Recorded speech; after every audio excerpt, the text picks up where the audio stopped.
তোর বাপের লগে কথা কো। হ্যালো বাবা, আমার মাটা কেমন আছে? আমি তো অনেক ভালো আছি বাবা। তুমি আইবা তাই সবকিছু গুছাই। তুমি আইলে কি কি করবো সবকিছু ঠিক করা হইয়া গেছে। তা শুনি আমার আম্মা জানি কি কি করবেন। আগে তো মেলায় যাবো, অনেকগুলা পুতুল কিনি। তারপর তোমাদের লইয়া আমি সারা গ্রাম ঘুরব আর গ্রামের সবাইরে দেখামু যে আমার বাবা সইলা আইছে। আচ্ছা ঠিক আছে, দেখাও। আমি এবার আইসা আমি নিজে তোমার স্কুলে নিয়ে যাবো। আম্মা তুমি আজকে স্কুলে যাও নাই? স্কুল তো বন্ধ বাবা, রোজা ঈদের জন্য স্কুল বন্ধ দিছে। তুমি তাড়াতাড়ি আইয়া পড়ো বাবা। উফ, 7 দিন যে কবে শেষ হবো। শেষ হবো, এই দেখতে দেখতে শেষ হয়ে যাব। আমি ইনশাল্লাহ সামনে শুক্রবার চলে আসুন, ঠিক আছে? আচ্ছা বাবা, ঠিক আছে।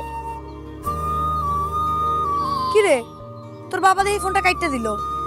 মাইয়া লাগে কথা কয় ফোনটা কাটতে দিল। আমি বুঝি কেউ না।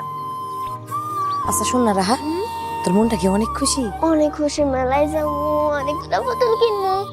আমার মাইয়ার মনটা কত খুশি।